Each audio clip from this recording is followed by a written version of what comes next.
This happened 2 years ago, on the day of my 28th birthday.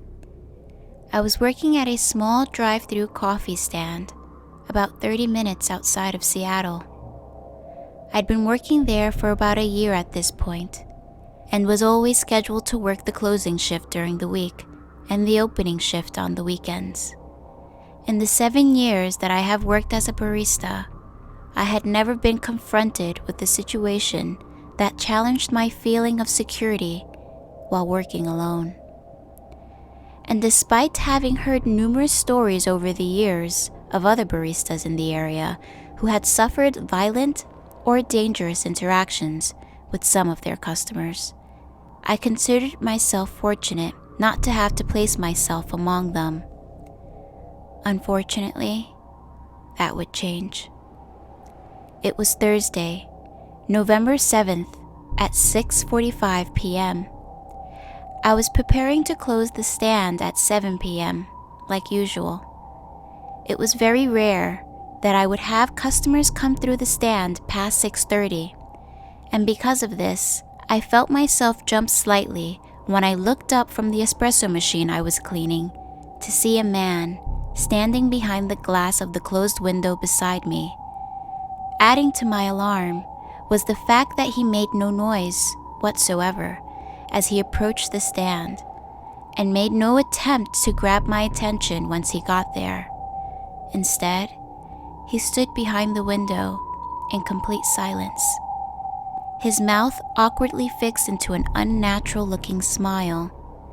At first, I wasn't even sure he was a customer at all, considering the idea he may be a part of the large group of transients and homeless that were known at the time to reside in the area and who occasionally came to the stand to ask for free coffee or water.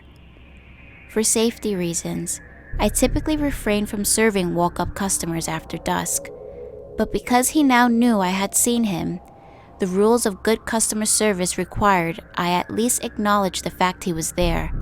So, reluctantly, I decided to serve him. He introduced himself as Ivan.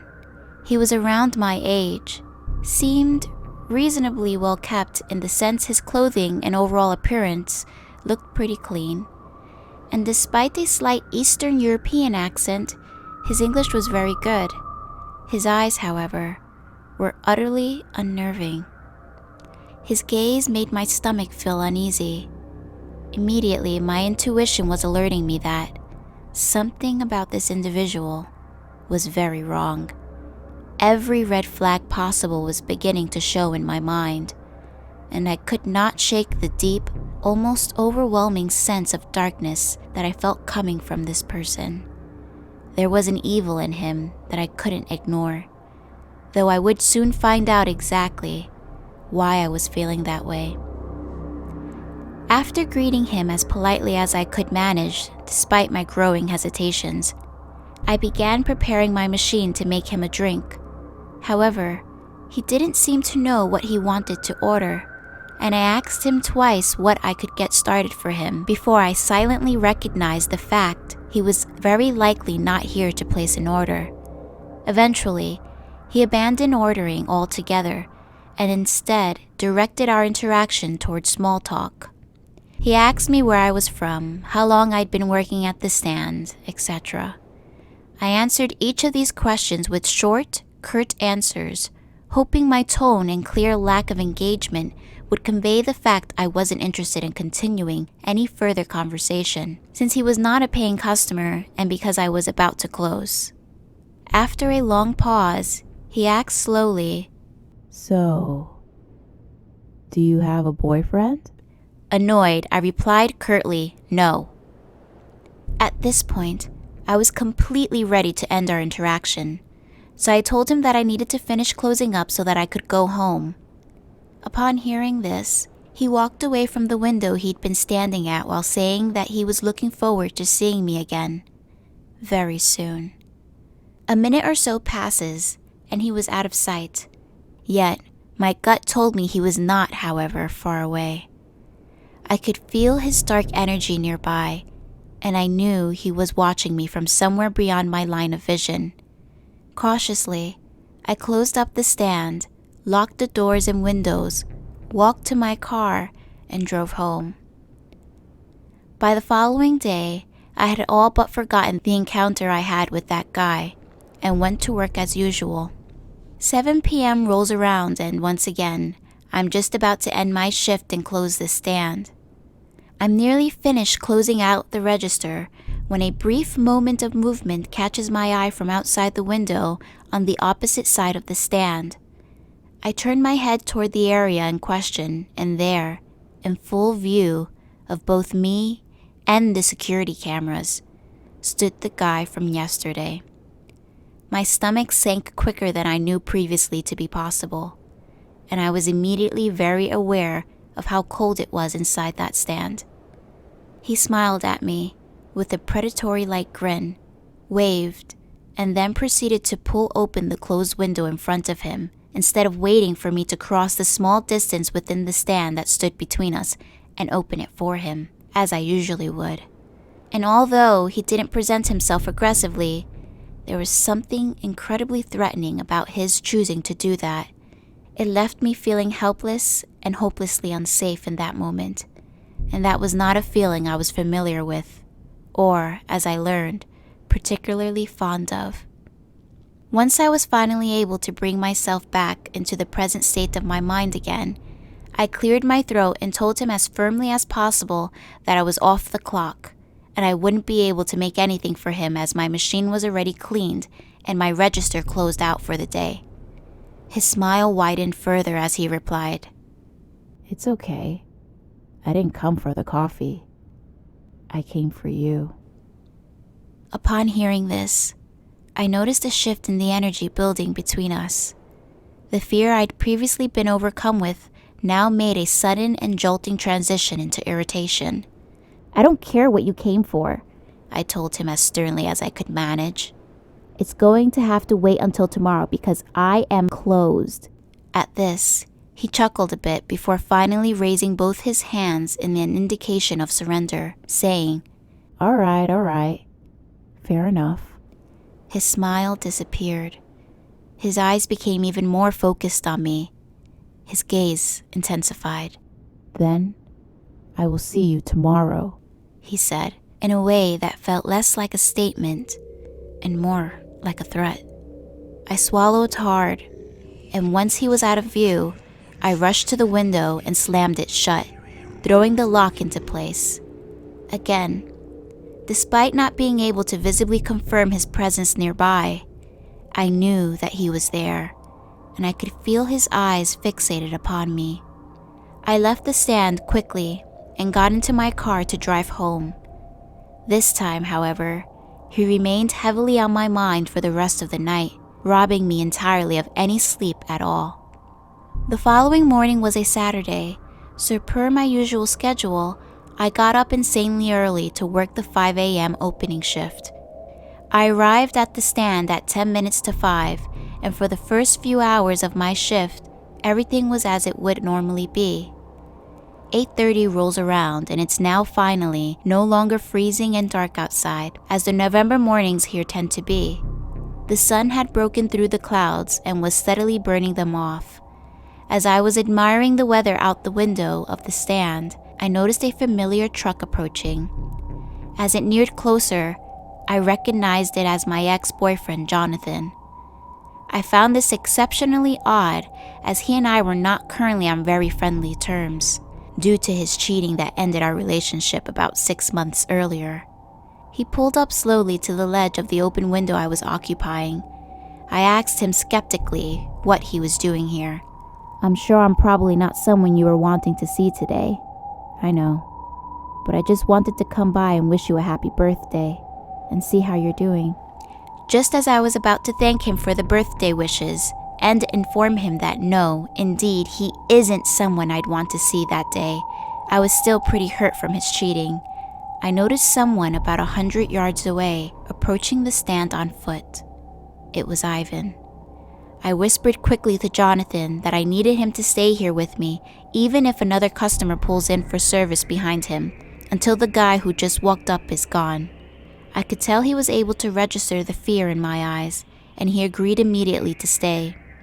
I brought as much focus into my demeanor as I could manage at the time and turned to face the window on the opposite side of the stand, just as Ivan approached it. I walked slowly over to him and noticed right away that he'd been crying. His eyes were bloodshot, and the few tears dripped slowly down his cheeks. Disregarding his obvious emotional state, I informed him that he needed to leave as I was not going to serve him. Before my statement reached its conclusion, however, he cut my words off abruptly. I don't need this anymore. You can have it. As he said this, he threw what I later came to recognize as a Russian passport into the stand through the open window. I picked it up, puzzled, and with a mix of both caution and disinterest, I asked him why he would no longer be needing it. I just won't. I allowed his words to hang heavily between us while I attempted to make sense in my mind of what a gesture like this might mean, if anything at all, before I felt a strong bite of dread inside my chest.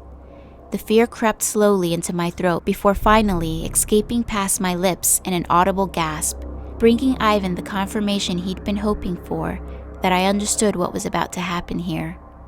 No guest to a foreign country would willingly discard or abandon their passport, unless they intended to see to completion an act of absolute finality. In an effort to sever the nonverbal conversation taking place within the locked gaze Ivan and I currently had on one another, I glanced over my shoulder at Jonathan, who now had a what the heck is going on look on his face. In an instant, he recognized the desperate, pleading fear in my eyes. This caused his own expression to quickly change to one of panicked urgency as he attempted to understand what had just taken place between this stranger and myself. As I turned back to Ivan and noticed immediately that his crying had stopped, his tears were now replaced with a look of what I can only describe as complete and utter insanity. This is the point where the dynamics of our interaction shifted indefinitely. God came to me last night in my dreams. He began slowly. He told me, you will be my wife. You are my wife. You are mine. You are for me. A sickening, sadistic smile curled the corners of his mouth up in such a way it was almost physically painful to witness. My heart began throwing itself violently against the inside of my chest as adrenaline surged through my system. You are my wife, he stated again. You are my wife, and now you come with me, right now. At this, he planted his hands firmly onto the ledge of the window that stood before him and began to lift himself onto it. Realizing now that he was attempting to crawl through the window and into the stand, I practically threw myself across the small distance between he and I and quickly slammed the window shut, locking it. He pushed his weight back down off the ledge, paused, and then proceeded to give me a look that made me truly understand the meaning of having one's blood run cold. I felt the inside of me begin to quiver in a way I'd never felt before. An anxious vibration that was working its way throughout my entire body. This was not over yet. I understood this. At this, Ivan offered me a quick wink and began to move with obvious purpose toward the back of the stand. Soon I could hear a faint but distinguished beep, beep, beep of buttons being punched on the electric keypad that secured the lock on the back door. Ivan was trying to get through the only actual entrance to the stand. In my mind, I knew there was no way he would ever manage to guess the 4-number code and dismissed any arising concern that he would manage to gain entry. Not going to be that easy, I said under my breath, though I was unsure if I truly believed that. A sudden realization I'd spoken far too soon arrived like a dead weight thrown directly at my gut. The dread that followed what I heard next is something I will never forget. I heard the sound of the electronic keypad indicating a successful code entry, followed by the loud and heavy thunk of the steel deadbolt retreating quickly back into the door. As the door began to slowly push open from the outside, I could hear an almost deafening scream resonate powerfully throughout the walls of the stand. As I stood there completely paralyzed, the largest knife I had ever seen entered through the opening door first, followed by Ivan's firmly gripped hand around it. It was only then that I realized the scream I was hearing was my own. As Ivan passed the remainder of his body through the opening of the back door and into the stand, my scream suddenly silenced itself. I remembered at this point that Jonathan was still in the truck on the other side of the stand. I ran to the window and screamed desperately through the now closed and locked panel of the glass. Jonathan, he's got a knife. Jonathan's eyes grew wide, and he threw open the driver's side door and flew from the truck towards the back to the building. Then in the furthest corner of my vision, I caught sight of a dark, looming presence enter into the space of the small interior of the stand. Ivan, now standing no more than 10 feet from me, reeked of an evil that overtook every inch of space within the small building we now occupied together. It made the air so heavy around me that breathing started to become difficult. As my struggle to breathe increased, Ivan began to close the few feet of space between us by taking slow, taunting steps into my direction. His knife was gripped firmly in his hand, which rested at his side. Ivan ultimately only managed to take a total of 3 steps toward me before I saw an arm being thrown around his neck from behind. As I stood there in a state of paralysis due to fear, I watched as Jonathan pulled Ivan back by the neck with so much force his feet flew out from beneath him. Suddenly, both Ivan and Jonathan were on the ground right outside the door, with Jonathan securing Ivan in a headlock that proved nearly impossible to break away from. Jonathan yelled strict instructions to Ivan not to move a single muscle, or he would choke the life out of him. Surprisingly, Ivan remained completely still, never once making any signs of resistance. Jonathan kicked the knife away from his reach and told me to pick it up, secure it, and call the cops. It felt like hours before the cops arrived, thanks to the massive amount of adrenaline still in my system. But in reality, it was really only a few minutes. Soon the entire area was completely overtaken by more law enforcement than I had ever witnessed respond to a single call before. Having moved very little from the place I initially stood since calling 911, I watched as at least 6 cops descended on Ivan at once, relieving the grip Jonathan had around his neck and forcibly, more than necessary, to my silent pleasure, detaining him and carrying him, practically hog-tied into a waiting cruiser. Apparently, while speaking with the cops after being securely restrained and unable to flee, Ivan insisted continually that I was his wife. God had told him, after all, that I was intended for him. I belonged to him, God said. He was simply there that morning to collect that which he had been promised.